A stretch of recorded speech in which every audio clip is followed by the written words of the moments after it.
안녕하세요. 여우비의 이별의 방식. 네, 오늘은 11번째 시간입니다. 오늘 제목은요, 생손아리라는 글이에요. 작품을 듣고 함께 이야기를 나눠보도록 하겠습니다.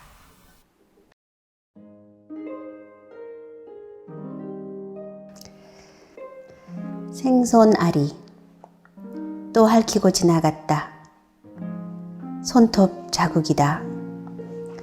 긴 한숨을 내쉬며 풍뎅이 등짝 같은 엄지 손톱을 내려다본다. 갈라진 틈새가 양옆으로 벌어지면서 붕 하고 날갯짓이라도 할 것 같다. 고등학교에 들어가자 나는 급수 따기에 전념했다. 여상에서는 타자와 주산부기가 수업 내용의 절반을 차지했는데 급수를 따는 일에 손톱은 중요한 도구였다. 타자기를 처음 쳤을 때 느낌은 짜릿했다. 타닥 타다닥. 손꽃으로 누르는 지압에 따라 짙고 옅게 농담이 달라지던 글씨체. 소리도 경쾌했지만 손가락 힘으로 자음과 모음이 날아가 종이에 글자로 밝히는 게 신기했다. 자판에 익숙해지고 속도가 붙기 시작하던 때 나는 생손아리를 했다. 입학하던 해 여름, 애들 사이에 손톱을 다듬는 일이 유행처럼 퍼졌다. 길러서 단면을 갈라내고 손톱 눈을 파내는 일에 열중했다. 나도 필통에 들어있던 녹슨 칼로 손톱 반달을 덮고 있는 거스러미를 도려냈다. 그러다 그만 엄지손톱에 상처를 내고 말았다. 살짝 베었다고 생각했는데 피가 나오고 있었다. 생살에 녹슨 새를 대는 게 얼마나 미련한 짓인지 몰랐다. 주판 하나를 튕길 때 엄지와 검지가 주판 위에 떠 있어야 한다. 자, 털고 놓기를. 선생님의 말이 떨어지기가 무섭게 투수가 공을 빠르게 던지는 것처럼 한치의 망설임 없이 한 알 두 알 숫자를 치고 계속 달려야 한다. 주판을 튕기는 소리가 소낙비 소리처럼 교실 안을 가득 채웠다. 하지만 나는 아픈 손가락 때문에 책상에서 손을 내린 채 쏟아지는 소낙비를 혼자 다 맞는 기분으로 멍하니 앉아 있었다. 작은 읍내에 있는 여고는 같은 지역 중학교에서 오는 애들이 대부분이었다. 나처럼 타지에서 오는 애들은 많지 않았다. 기숙사가 없었기 때문에 나는 방을 얻어 자취를 했다. 아이들은 3명, 많게는 5-6명씩 무리를 지어 다녔다. 쉬는 시간마다 우르르 몰려다니고 점심을 같이 먹고 함께 하교했다. 부모로부터 난생 처음 떨어져 낯선 곳에 혼자 내던져진 나는 어떤 무리에든 속하고 싶었지만 쉽게 마음 붙일 친구를 사귀지 못했다. 그러던 어느 날이었다. 붕대로 감은 엄지를 호주머니에 집어넣고 다니던 내게 K가 다가왔다. 손이 왜 그래? 보여줘봐. 부끄럽게 내민 누런 손톱을 보더니 K는 소독이라도 좀 해야겠다며 내 손목을 끌고 양호실로 데려갔다. 선생님들의 칭찬을 한 몸에 받고 있는 그 애는 똑같은 체육복을 입어도 귀티가 났고 늘 팝송을 흥얼거렸다. 같은 17살인데도 말하고 행동할 때 내게 없는 성숙함이 느껴졌다. 어쩌다 그 애와 눈이 마주치면 괜히 주눅이 들어 얼른 피하곤 했던 나이. 그 앤 성적이 뛰어난 우등생이었다. 2학년 봄, 운동장에 벚꽃이 한참 흐드러지게 피었다 떨어질 때였다. 그 애와 나는 대학을 목표로 하는 인문계반에 들어갔다. 같은 반이 되면서 우리는 늘 붙어 다녔고 그 애와 친하다는 사실이 나를 우쭐하게 했다. 무엇이 그리도 즐거웠을까? K는 내게 은근히 웃기고 맹한 구석이 있다며 재밌어 했다. 어느 날 청소 시간에 K가 검게 변해가는 내 손톱을 보고 썩은 손톱 같잖아 하며 매니큐어를 내밀었다. 매니큐어가 칠해지자 감쪽 같았다. 못난 손톱을 숨겨주는 그 애가 무척 고마웠다. K는 수업을 마치면 곧장 집에 가기 싫어했다. 우린 종종 언덕에 있는 공원에 올라 그늘에 앉아 쉬곤 했다. 어느 날 여기저기 골목길을 헤매며 걷다가 학교 가는 지름길을 알게 되었다. 지름길에는 옛 성터의 흔적이 남아 있었는데 언덕으로 올라가는 길은 조용했고 해질 무렵에는 노을을 볼 수 있어 좋았다. 시험 기간에는 공부한다는 이유로 내 자취방에서 밤을 새기도 했다. K는 자기 공부가 밀려 있으면서도 내가 모르는 문제풀이 도움을 청하면 이해할 때까지 설명해 주었다. 솔직해진다는 건 내가 한심하다는 걸 보여준다는 의미인지 그때는 몰랐다. 2학년 겨울방학이 지나면서 K는 우동생들과 어울리기 시작했다. 쉬는 시간에도 그 애들과 어울려 노느라 나를 찾지 않았다. 어느 날 수도가에서 그들이 깔깔대며 수군거리는 소리를 우연히 엿듣게 되었다. 내가 진짜 이런 말까지는 안 하려고 했는데 붕어처럼 눈은 툭 튀어나와가지고 멍청한 데다 행동은 또 얼마나 굼뜬지 맹추 같다니까. 그깟 매니큐어 하나 던져주니 좋아하는 꼴이라니. 키득거리는 그들의 웃음소리를 들었을 때 나는 빨리 그 자리를 도망치고 싶을 뿐이었다. 매니큐어로 감춰놓았던 손톱이 덧나기 시작했다. 자르고 싶어도 자를 수 없었다. 손톱깎이 날이 닿기만 해도 아파서 건드릴 수가 없었다. 나는 옥신거리는 통증처럼 그의 무심한 태도와 종잡을 수 없는 변덕을 참아내고 있었다. 변한 건 K만이 아니었다. 나 또한 묘한 감정이 생겼다. 손톱으로 그 애를 핥히면 시원해질 것 같았다. 사람이라는 게 그리 착하게 굴고 싶지 않을 때도 있는 거니까 한 번쯤 핥혀서 앙칼진 성격을 보여주고 싶었지만 그 애를 핥힌다고 해도 내 손톱만 꺾일 것 같았다. 손톱 밑에 찬 고름을 꾹꾹 짓눌러 짜도 성이 차지 않았다. 신경을 건드리는 예민한 더듬이를 하나 더 갖고 사는 기분이었다. 그 무렵 체육시간이었다. 피구게임 상대편에 K가 있었다. 그만에는 3명이 남아 있었는데 K는 공을 들고 나를 겨누었다. 흰 공이 정면으로 내게 날아왔다. 아랫배에 부딪히는 둔탁한 느낌과 함께 공이 내 품 안에 있었다. 난 2번이나 연속해서 그의 공격을 받아냈다. 결국 3번째 공을 받다가 맥없이 나가 떨어졌다. 온몸에 힘이 빠져 얼른 일어나지 못하고 있는데 야! 죽었으면 빨리 비켜! K는 짜증스럽다는 듯이 소리쳤다. 나는 얼굴이 뜨겁게 달아올랐다. 저 애가 그토록 다정했던 그 아이 맞아? 공에 실려 날아온 감정을 감당 못하고 놓쳐버린 꼴이었다. 그 이후 맹치라는 두 음절과 싸웠다. 그 말 한마디에 바닥까지 들켜버린 기분이 들었다. 다른 아이들도 나를 그렇게 볼 거라는 의심까지 들었다. K처럼 성적이 우수하고 잘 놀고 리더십 좋은 아이가 아니기에 위축될수록 그의 앞에서 태어난 척했다. 그런 자신이 비굴하게 느껴졌지만 잡는 방법밖에 없었다. 그에게 나는 어떤 친구였을까? 부모님의 기대와 압력에 많이 힘들어했던 친구에게 내 구석방은 숨통을 틔우는 도피처였는지 모른다. 아픈 증세가 가라앉더니 손톱 밑에 작은 벌레들이 기어 다니기라도 하는 것처럼 근질거렸다. 허옇게 들뜬 손톱은 기어이 빠져나갔다. 손톱자리는 말린 무화과처럼 쪼글쪼글해졌고 새 손톱이 나오기를 기다리는 사이 졸업을 맞았다. 돌이켜보면 당신 애가 진짜 두려워한 건 따돌림이 아닌 못난 나였다. 모든 것을 다 드러난다고 해서 친밀해지는 게 아니었다. 열등은 상처받기 쉬운 약점이라는 것, 약점은 변형된 채 자리 잡은 엄지손톱처럼 감춰야 한다는 것, 모자라는 점을 공유하면 편해지기도 하지만 때로는 무시당하는 걸 감수해야 한다는 걸 알게 되었다. 급수와 성적에 의미를 두던 고등학교 시절, 세상이 말하는 상위권 무리에 낄 수 없었던 소외감, 그리고 팽개쳐짐. 친구에게 나는 손톱이었다. 잘라내도 아프지 않고 더 이상 필요하지도 않고 귀찮아서 휴지통에 넣어야 하는 손톱. 난 그녀에게 손톱이 아닌 심장이고 싶었다. 엄지손톱을 깎는다. 지금도 조금 자랍다 싶으면 끝이 두 쪽으로 갈라져 핥히기 일수다. 20살 이전 손톱의 기억으로부터 얼마나 떠나왔는지 가늠해본다. 열등을 느끼는 순간은 생각보다 자주 찾아와 내가 나를 핥힐 때가 더 많았다.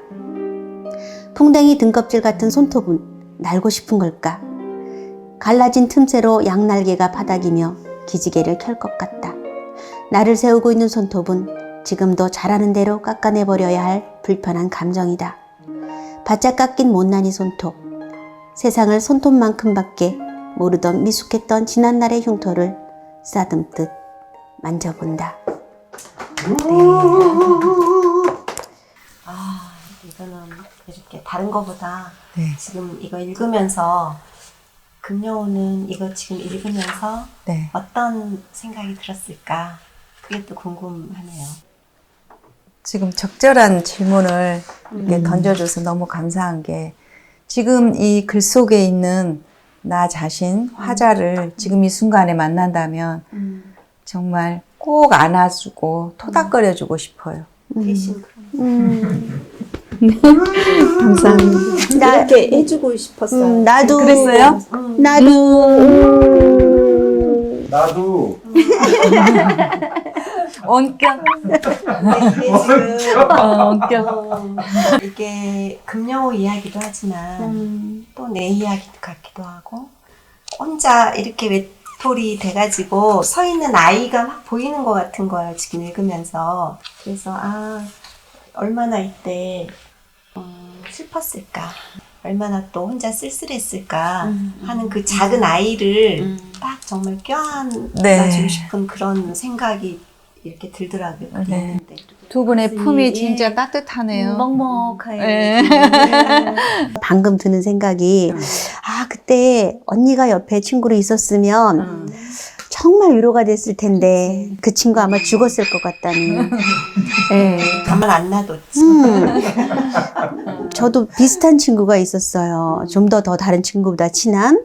엉덩이에 그때 아이의 손으로 주먹만하게 종기가 난 거예요.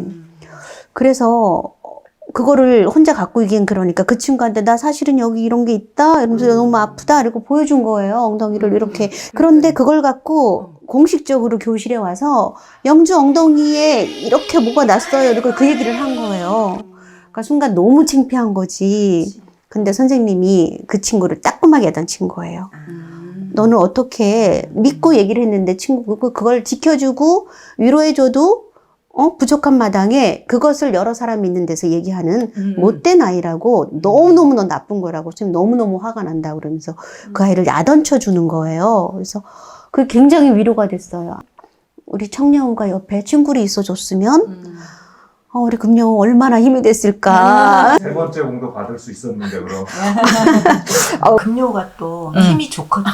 그래요. 제 기량을 발휘를 할 수가 없었을 거야. 그 맹추였으니까. 근데 이거 읽으면서 정말 맹추가 아니란 생각이 드는 게 그 친구가 왜 그랬을까라는 생각을 도대체 어떤 감정이었을까? 그게 궁금해지더라고요. 근데 그거는 맹추한테는 그렇게 안 해요. 그가 어떤 열등감이나 이런 걸 갖고 있지 않았었을까? 저는 그 생각이 좀 들더라고요. 우유, 빛깔, 전미란. 그러니까요. 어쨌거나 그 친구가 아니더라도 우리는 이렇게 살아가면서 그렇죠. 그 우리 일상생활이 사실은 상처받으려면 다 상처받는 그래, 거잖아요. 맞아. 그렇죠. 그 사춘기라는 그때는 또 예민한 시기이기 때문에 평생을 갈 수도 그렇죠. 있을 것 같은데 네. 이제 금요는 여기서 네. 이제 치유를 네. 하는 이런 이제 과정이 나와서 네. 참 다행이다. 그때 이렇게 계속 맹추로 살고 있으면 아무것도 할 수 없잖아요. 이 세상에 나와서. 근데 아주 훌륭한 수필가가 되려고 그때 맹추였을 것 같아요. 그래도 이제 50 중반이 넘었잖아요. 넘었어도 이 글을 쓰면서 이 맹추라는 단어를 쓸까 말까 되게 고민을 많이 했고, 우리는 항상 자기 안에 어린아이가 있잖아요. 그 아이가 맹추라는 말을 쓰지 말라고 막 자꾸 하는 것 같아요. 그만큼 이제 상처의 상흔이죠.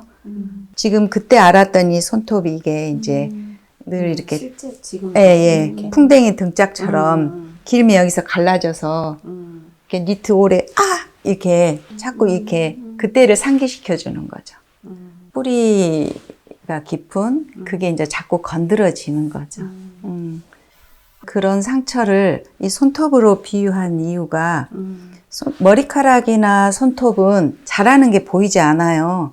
그래서 항상 그 안 좋은 상황, 열등에 이렇게 머물러 있고 제자리에 있다고 생각하는데 그 상처로 인해서 계속 이렇게 성장을 하고 가는 거죠.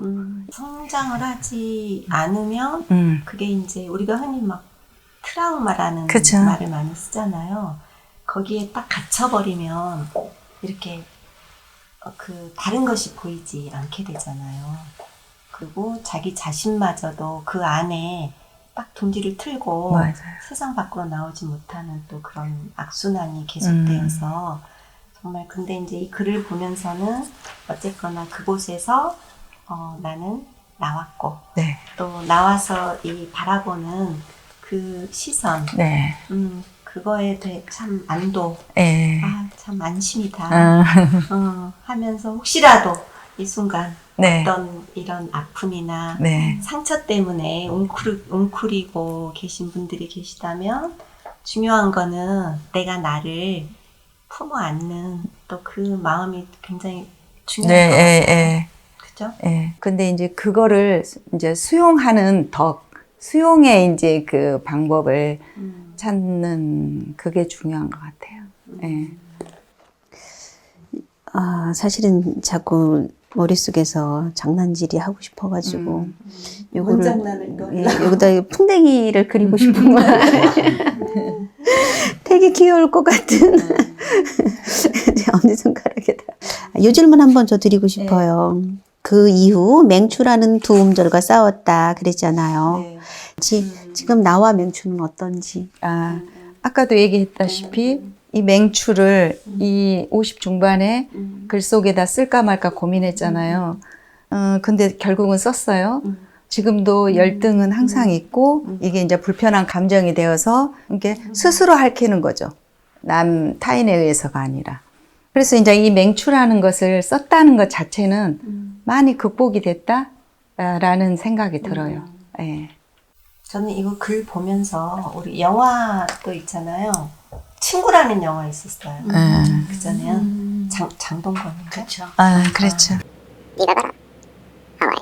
거기에 그 친구에게 어떤 그런 이 친구가 꼭 금요를 가지고 갖고 놀았던 것 같은 우리가 그 전문 용어로 뭐라 그랬지 그거를? 미친냐?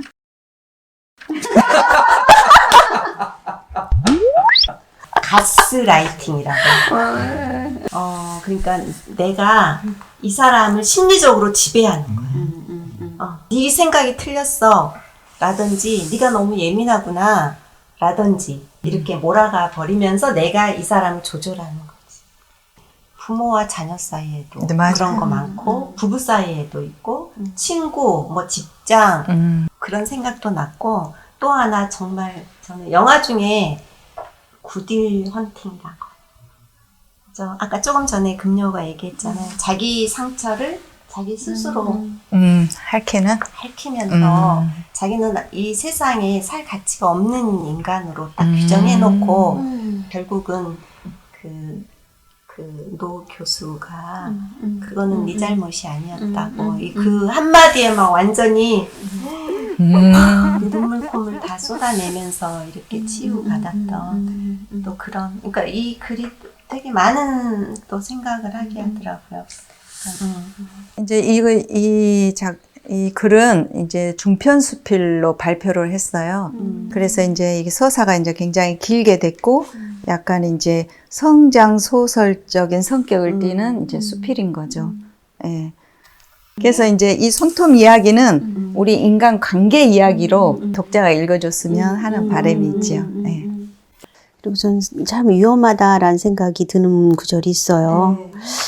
68쪽 밑에서 한 6번째 줄 보면 돌이켜보면 당신애가 진짜 두려워한 건 따돌림이 아닌 못난 나였다. 예, 이 말이 사실 우리는 못나고 잘나고가 없잖아요.